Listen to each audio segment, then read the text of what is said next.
Olá, escritoras! Olá, escritores aqui do canal podcast Empreendedorismo Literário.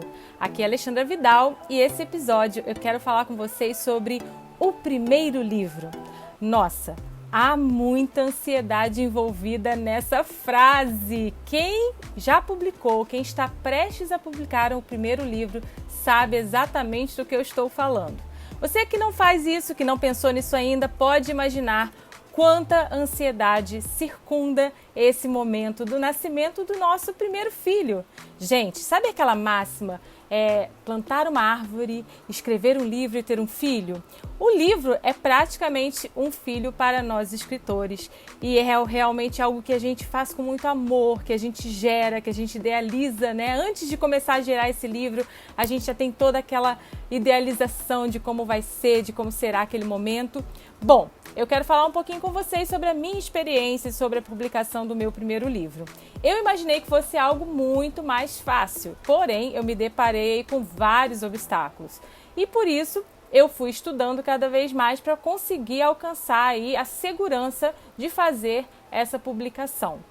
A verdade é que muito se fala sobre a dificuldade de se publicar, a dificuldade de viver como escritor e, nossa, isso não vai dar em nada. Gente, são mitos, são vozes de pessoas que já passaram por um processo de decepção e nada mais natural. Se você não teve sucesso naquilo que você fez, você vai dizer que dá certo? Não, né? Você vai ficar frustrado e vai repassar aí a sua frustração. Eu acho que o que está faltando para o nosso mercado editorial é justamente cases de sucesso. Pessoas que fizeram acontecer e que deram certo e que se sentiram satisfeitas com o resultado final. Eu sou uma delas e por isso estou aqui falando com vocês com muito entusiasmo. Não desista do seu sonho. Se você quer publicar um livro, não desista. E também não fica se achando incapaz não, porque a primeira coisa que nos ocorre é: meu Deus, mas quem vai querer ler esse livro? Aliás, puxando lá aquele jargão do ter um filho, plantar uma árvore, escrever um livro, há uma frase também já muito conhecida que, bom, escrever um livro é fácil, difícil é encontrar quem queira ler esse livro. Gente, não é difícil e eu posso provar isso para vocês. Eu vou lançar aqui um desafio para você que está me ouvindo.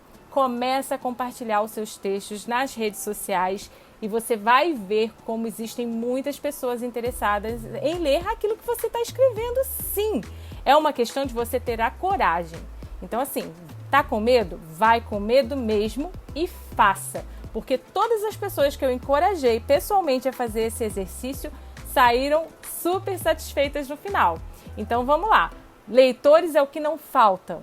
Você vai encontrar leitores para cada tipo de gênero literário, cada interesse. Eu tenho uma amiga que falou comigo: Ale, eu não leio nada de terror, tenho pavor de tudo que mexe com essa coisa sobrenatural, sombria, e aí não é a minha praia. E aí eu falo, beleza, mas essa pessoa adora ler romances. Também ao contrário, pessoas que detestam romances, acham muito chatos, clichês, e aí já gostam de um bom suspense policial. Gente, tem para todo gosto. E também, falando aí dos livros de não ficção, existem vários temas e hoje, cada vez mais, as pessoas têm mais facilidade de buscar aí, dá um Google, vai na Amazon.com, você vai descobrir livros sobre todos os temas que você imaginar. E se não tiver um ainda, bom, é uma boa dica para você que está pensando aí sobre o que escrever. Que tal escrever um livro que nunca foi publicado, que ninguém nunca falou sobre aquele tema? Acho uma ótima e é um caminho de sucesso. Mas vamos lá, vamos voltar. Vou parar aqui um pouquinho, beber uma água. Só um minuto. Pronto. Eu gosto de gravar podcast assim, gente. É um bate-papo com vocês. Intimidade pura e não tem nada de edição, corta aqui, corta ali, não. Aqui comigo vamos embora, vamos fazer acontecer. Lembre-se disso, né? A executora obstinada está aqui falando com vocês e também para incentivar vocês a sonharem cada vez mais, né? Então vamos lá. Sobre a questão da primeira publicação, eu percebi que existe aquele primeiro livro que tem que ser publicado. E muitas vezes não vai ser o seu best-seller, não vai ser o melhor livro da sua carreira e tá tudo bem isso, gente. Não vamos criar gigantescas expectativas sobre uma coisa que tem que ser uma construção, né? A gente vai construindo, é um degrau por degrau até você alcançar aí o seu objetivo final. Outra coisa importante, pense qual é o seu objetivo ao publicar um livro, porque nem todos temos o mesmo objetivo. Há pessoas que querem deixar um legado para os seus filhos, há aqueles que querem ganhar muito dinheiro, tem gente que quer ficar super famoso com um livro, tem gente que só quer comemorar o seu aniversário de uma forma diferente, lançando aí um livro só para os amigos. Gente, o que importa é você satisfazer o seu objetivo e não se comparar com o coleguinha do lado, né? Temos escritores para todos os gostos, com todos os tipos de objetivo. Mas sobre aquele livro que tem que vir primeiro? Bom, eu fiquei com esse problema, porque eu encontrei dificuldades para publicar meu primeiro livro, eu acumulei aí 3 livros e na hora que eu fundei a Editora Livre, que eu fui lançar o meu primeiro livro dentro da minha editora, oh my God, qual seria o livro que eu ia escolher? Foi difícil, hein, gente? Mas aquele feeling bateu forte sobre esse tal livro que é o que você precisa entregar. Porque se você não entregar esse livro, você não consegue viver mais nenhum outro. E aí eu tava louca para lançar Cartas Salgadas, porque eu já tinha um feeling muito forte que o livro ia ter um apelo de best-seller mesmo. Seria a minha primeira ficção. Mas eu fui lançar o Cafezinho com Dedinho de Prosa, que são histórias e receitas de famílias mineiras, da minha família mineira. Então, você pode imaginar que foi difícil aí equilibrar. Nessa hora entra aquela versão autora, que tem que pensar no marketing, né, na estratégia, mas também a escritora que está apaixonada por todas aquelas crônicas, aqueles contos, aquelas poesias que eu escrevi naquele ano sabático em que eu morei bem no interior de Minas. Bom, eu precisava colocar esse livro para frente, deixar ele nascer.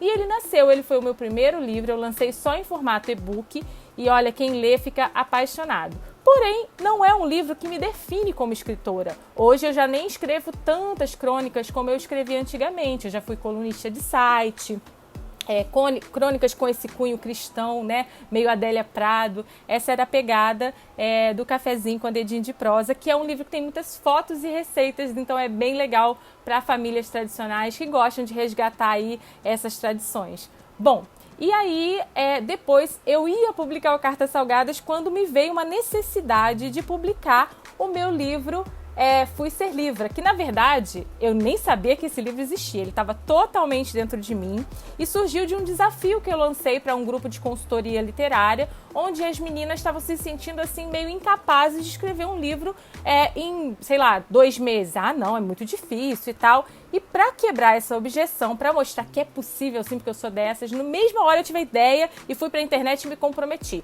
A partir de hoje estou escrevendo um livro e vou mostrar tudo, aqui os bastidores e tal, e deu super certo. Fui lá colocando, postando, criei um Close Friends no Instagram. Quem quis se inscreveu, participou, acompanhou todo o processo de escrita, de diagramação, de edição, de capa, até o lançamento. Gente, desse dia que eu dei a louca, até o dia que o livro foi lançado, foram exatos 22 dias. Uma verdadeira maratona que eu digo, se você quer fazer, faça. Se você acha que é loucura, não faça. Você vai ler Fui Ser Livre e você dificilmente vai sair sem nenhum insight, hein? Isso aí eu falo porque já tive mais de centenas de leitores aí, talvez milhares até, assim, mais de... eu acho que sim, acho que mais de 1000 leitores, acho que sim. Vou perguntar, a produção depois me diz aí quantos livros eu vendi de Fui Ser Livre. E aí, todo mundo tem um feedback de algo que foi transformado daquele livro que eu fiz nesse autodesafio que eu me imputei. Bom, e aí foram 2 livros lançados e o Cartas Salgadas lá prontinho, esperando o momento certo até que ele veio à tona e foi então o meu primeiro best-seller, como eu já estava assim super na torcida. Então, gente, a publicação de um primeiro livro, às vezes chegam escritoras aqui que têm uma história de vida e querem escrever algo assim autobiográfico, né, com uma lição meio autoajuda, e tá tudo bem. Então, o que eu sempre falo, já falei em outros podcasts, vou falar nesse de novo, não pensem em publicar um livro, pensem numa prateleira deles. E você que é um expert em algum assunto e que fica aí achando que, putz, eu tenho que publicar aquele livro nível científico, Academia Brasileira de Letras. Gente, segura tudo isso aí e pense em publicar um primeiro livro de base. Pense em construir uma audiência. Você vai ter ali os princípios daquilo que você fala e aí depois você lança o segundo livro, dando segmento àquela construção de conhecimento. Isso é muito legal. Então, esse podcast eu fiz para dizer para vocês que o primeiro livro é um primeiro amor, a gente nunca vai esquecer. E é isso. Agora só não demora muito não, vai logo lá, bota mesmo toda a sua emoção publica esse livro, libera esse filho, deixa ele crescer, deixa ele ser eternizado aí pelas letras, né, ao longo das gerações, dos séculos, das décadas, e vai para o outro livro, e vai criar outras coisas. E também não se limitem. Você que só escreve poesia, não pense que você é incapaz de escrever um livro de ficção. Você que só escreve ficção, não pense que você nunca vai conseguir escrever um livro técnico. Então, se você tem o desejo, você corre atrás e você consegue. Essa é a minha dica, eu vou ficando por aqui, mandando um super beijo para vocês e até a próxima semana com mais um episódio do podcast Empreendedorismo Literário da Alexandra Vidal, editora Livra. Beijo!